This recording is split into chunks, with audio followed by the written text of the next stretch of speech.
ಸಂಬಂಧಿಕರೆಲ್ಲ ತುಂಬ್ಕೊಂಡ್ಬಿಟ್ಟಿದ್ದಾರೆ, ನಿಂಬೆಹಣ್ಣುಗಳ ಮೇಲೆ ನಿಂಬೆಹಣ್ಣುಗಳು.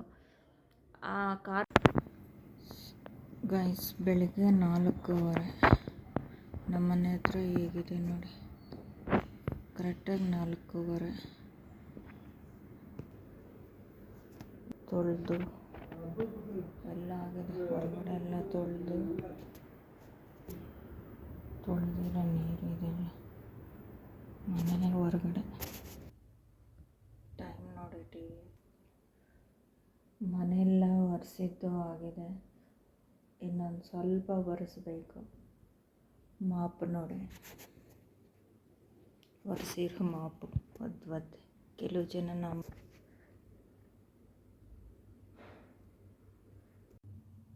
ನೆನೆಸಿರೋ ಬಟ್ಟೆ ಒಗಿಬೇಕು, ಹೊರಗಡೆ ಎತ್ಕೊಂಡು ಹೋಗಿ ಒಗಿಬೇಕು. ಇನ್ನು ಕತ್ಲಿರೋದ್ರಿಂದ ಮನೆ ಒಳಗಡೆನೇ ಇದೆ. 4:15 ಎತ್ಕೊಂಡೋದ್ರೆ ಟಮ ಅಂತ ಹೊಡಿತಾಯಿದ್ರೆ ಎಲ್ಲರೂ ಬೈಕ್ ಎದ್ದು ಬಿಡ್ತಾರೆ. ಅದಕ್ಕೆ ಸುಮ್ಮನೆ ಇದ್ದೀನಿ. ತುಂಬ ಏನಂತಾರೆ, ಕತ್ತಲಿಲ್ಲ ಇವಾಗ, ತುಂಬ ಬೆಳಕಿದೆ. 3:15 ನನಗೆ 5 ಗಂಟೆ ಥರ ಇತ್ತು. ಈಗ ತುಂಬ ಚೆನ್ನಾಗಿದೆ, ಏನು ಲೈಟು ಗೀಟು ಏನು ಬೇಕಾಗೇ ಇಲ್ಲ. 4:15 ಆದರೂ ಹೊರಗಡೆ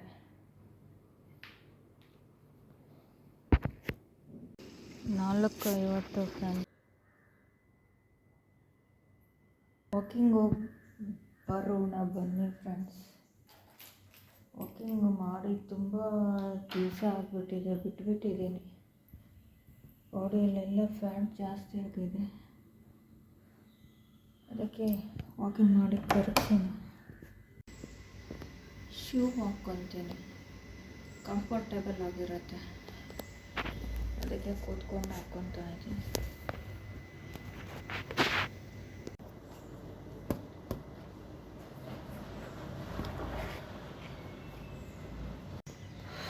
ಆಯಿತು, ಹೋಗೋಣ ವಾಕಿಂಗ್. ಸಾಕ್ಸ್ ಯೂಸ್ ಮಾಡೋಷ್ಟು ಪೇಷನ್ಸ್ ನನಗಿಲ್ಲ. ಬೇಗ ವಾಕಿಂಗ್ ಮಾಡಿ ಬಂದುಬಿಟ್ಟು ತಿಂದುಬಿಟ್ಟು ದೇವ್ರ ಪೂಜೆ ಮಾಡಿಬಿಟ್ಟು ದೇವಸ್ಥಾನಕ್ಕೆ ಹೋಗಬೇಕು. ಗುರುವಾರ ಇವತ್ತು. ಇಷ್ಟಿದೆ ಇನ್ನು ಪೆಂಡಿಂಗ್. ಬೆಳಗ್ಗೆ 6:15 ನೋಡಿ, ಲೆವೆಟ್ಗೆ ವಾಚ್ಮ್ಯಾನ್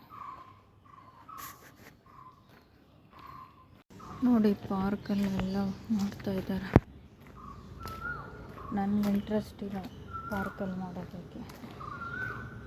ಓಡಾಡ್ತಾ ಇದ್ದರೆ ಕೈಗೆ ಕಾಲಿಗೆ ಸಿಗ್ತಾ ಇರ್ತಾರೆ, ಆರಾಮಾಗಿ ಮಾಡೋಕ್ಕಾಗಲ್ಲ.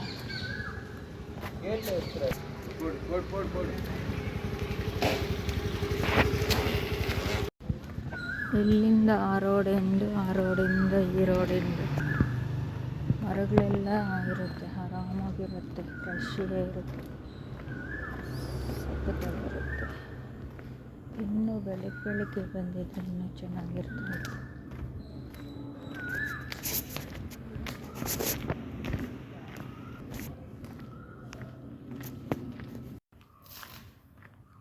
ಮಾರ್ನಿಂಗ್ 6:30 6:15 ವಾಕಿಂಗ್ ಬಂದಿದ್ದೀನಿ ಇವತ್ತು.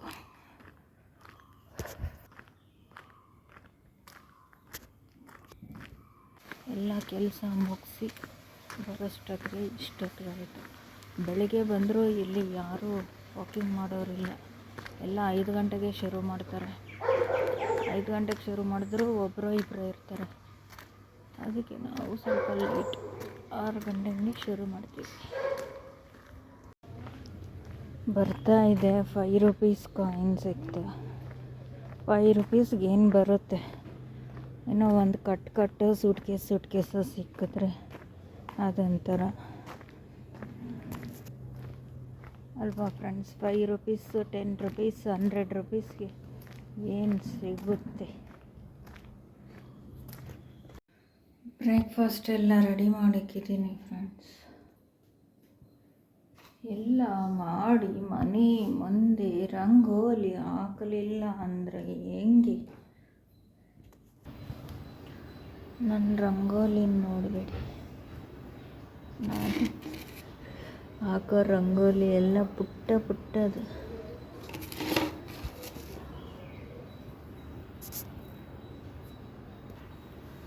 ಇಷ್ಟೇ ನನ್ನ ರಂಗೋಲಿ. ಅದು ಪ್ರಿಂಟ್ ಇದೆ ಫ್ರೆಂಡ್ಸ್, ಪ್ರಿಂಟ್ ಥರ ಇರುತ್ತೆ ನೋಡಿ. ಅದರಲ್ಲಿ ಹಾಕಿ ಇದೆಲ್ಲ ಹಿಂಗೆ ಒದ್ದಿತೀವಲ್ವಾ, ಅದು ಇವಾಗ ಹಿಟ್ಟನ್ನ ತಿರುಗಿಸಿದ್ರೆ ಕಲ್ಲು ಥರ ಇರೋದು ಮೇಲೆ ಇರುತ್ತೆ, ಪುಡಿ ಇರೋದು ಪಾತ್ರೆ ಬೀಳುತ್ತೆ ಅಲ್ವಾ, ಆ ಥರ ಕಲ್ಲೆಲ್ಲ ಉಳ್ಕೊಂಬಿಟ್ಟಿದೆ. ಅದೇ ಇದು, ಅದಕ್ಕೆ ಕೈಯಲ್ಲಿ ಹಾಕ್ತಾ ಇದ್ದೀನಿ. ಸೇವಿಂಗ್ಸ್. ಜೋಬಲ್ಲಿರೋ ಹೂವು ತೆಗೆದು ಎಲ್ಲ ಹಾಕಿದೆ. ಗಮ್ ಅಂತ ನೋಡಿದ್ರೆ ಗಮ್ಮು ಇಲ್ಲ, ಈ ಕಬ್ಬು ಇಲ್ಲ. ಸುಸ್ತಾಗೋಗಿದೆ, ಸ್ವಲ್ಪ ಹೊತ್ತು ರಿಲ್ಯಾಕ್ಸ್ ಆಗೋಗ್ತೀನಿ. ಸಿಕ್ಕಿರೋ ದುಡ್ಡು ಅಲ್ಲಿಗ್ತೀನಿ. ನಿಮ್ಮದೇ ಯಾರಾದರೂ ಇದಾಗಿದ್ದರೆ ಹೇಳಿ ಫ್ರೆಂಡ್ಸ್, ಕಳಿಸ್ತೀನಿ, ಕೊರಿಯರ್ ಮಾಡ್ತೀನಿ.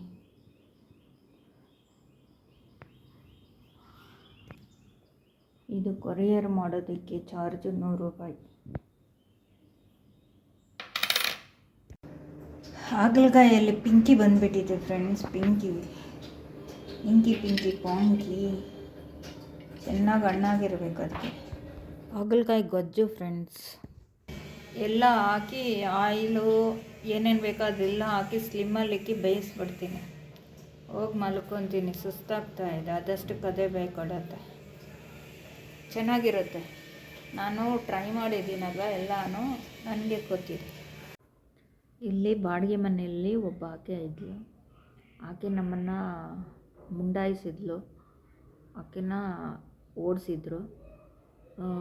ಆಕೆ ಇವತ್ತು ಏನು ಮಾಡಿದ್ಲು ಅಂದರೆ, ಒಂದು ಕಾರು ಎತ್ಕೊಂಡ್ಬಂದು ಕಾರ್ ಸುತ್ತೂ ನಿಂಬೆಹಣ್ಣುಗಳನ್ನ ಚಕ್ರಗಳಿಗೆ ಇಟ್ಟು ಅವ್ರ ಸಂಬಂಧಿಕರೆಲ್ಲರೂ ಕಾರ್ ಹತ್ರ ನಿಂತ್ಕೊಂಡಿದ್ರು. ಅವಳು ಬಂದು ನಮಗೆ ಬಿಲ್ಡಪ್ ಕೊಡ್ತಾ ಇದ್ದಿದ್ದು. ನಂಗೆ ಅರ್ಥ ಆಯಿತು.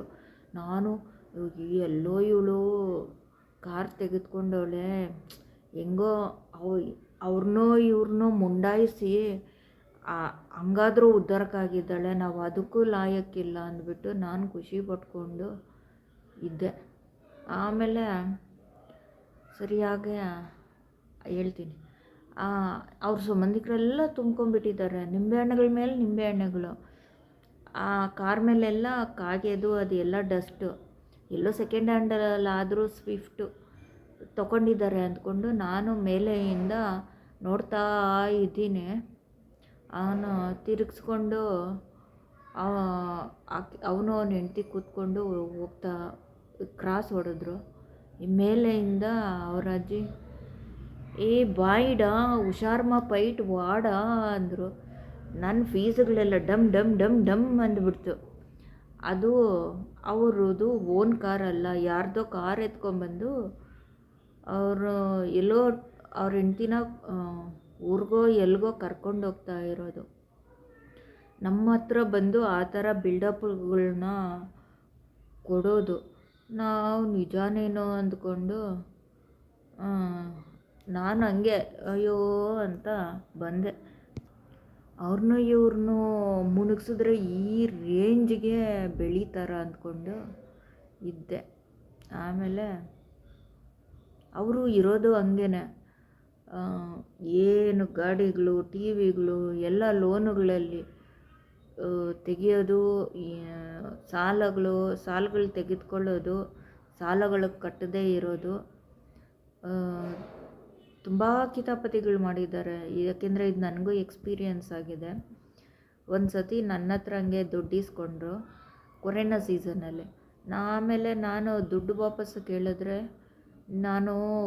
ನೀವು ಕೊಟ್ಟಿದ್ದ ದುಡ್ಡು ಒಬ್ಬರಿಗೆ ಕೊಟ್ಟಿದ್ದೆ, ಅವರು ಕೊರೋನಾ ಬಂದು ಹೋಗ್ಬಿಟ್ರು ಅಂದರು. ನನಗೆ ಫೀಸ್ಗಳೆಲ್ಲ ಡಮ್ ಡಮ್ ಡಮ್ ಡಮ್ ತಲೆಯಲ್ಲೆಲ್ಲ. ಯಾಕೆ ಇವಳು ಬುದ್ಧಿ ಎಲ್ಲ ನನಗೆ ಗೊತ್ತಿತ್ತು, ಕಿಲಾಡಿ ಇವಳು. ಫಸ್ಟ್ ಒಂದು ಸತಿ ಸಖತ್ತಾಗಿ ಯಾಮರ್ಸಿದ್ಲು. ಆಮೇಲೆ ಅಂದ್ಬಿಟ್ಟು ನನಗೆ ನೀನು ಈಸ್ಕೊಂಡಿರೋದು ಆಕೆ ಯಾರಿಗೂ ಕೊಟ್ಟಿಲ್ಲ, ಕೊರೋನಾ ಬಂದಿರೋವ್ರಿಗೂ ಯಾರಿಗೂ ಕೊಟ್ಟಿಲ್ಲ. ಆ ಥರ ಆ ದುಡ್ಡನ್ನ ನುಂಗೋದು ಅವಳು. ಆ ಥರ ಹೇಳಿ ಇಲ್ಲಿರೋದು ನಮ್ಗೆ ಯಾರಾಗಲ್ವೋ ಅವ್ರ ಹತ್ರ ಹೇಳೋದು, ಅವ್ರನ್ನ ಹಿಂಗೆ ಬಳಸ್ಕೊಳ್ಳೋದು ಹಂಗೆ ಬಳಸ್ಕೊಳ್ಳೋದು, ನಮ್ಮನ್ನು ಹಿಂಗೆ ಬಳಸ್ಕೊಳ್ಳೋದು ಈ ಅನುಭವ ನನಗಾಗಿದೆ. ಆವಾಗಿಂದ ನಾನು ಅವಳ ಹತ್ರ ತುಂಬ ಹುಷಾರಾಗ್ಬಿಟ್ಟೆ. ದೊಡ್ಡ ದೊಡ್ಡ ಪೆಟ್ಟುಗಳೇ ಕೊಟ್ಬಿಟ್ಟು ಇದ್ದಾಳೆ. ಅದಕ್ಕೆ ಇವಾಗ ಬೆಳಗ್ಗೆ ಬಂದಳು. ಇವಳು ಏನಕ್ಕೆ ಬಂದಳು ಮತ್ತೆ ಈ ಕಡೆ ಅಂದ್ಬಿಟ್ಟು ನೋಡ್ತಾ ಇದ್ದೆ. ಅಲ್ಲಿ ಯಾರೂ ಯಾಮಾರೋದಿಲ್ಲ, ಇಲ್ಲಿ ಯಾಮಾರೋಕ್ಕೆ ಬಕ್ರಗಳಿರ್ತಾರೆ ಅಂದ್ಬಿಟ್ಟು ಅಲ್ಲಿಂದ ಬಂದವಳೆ. ಮಹಾ ತಾಯಿ ಅವಳು ಹಿಸ್ಟ್ರಿ ಹೇಳಿದ್ರೆ ಇಂಥವ್ರು ಇರ್ತಾರ ಅನ್ಬೇಕು.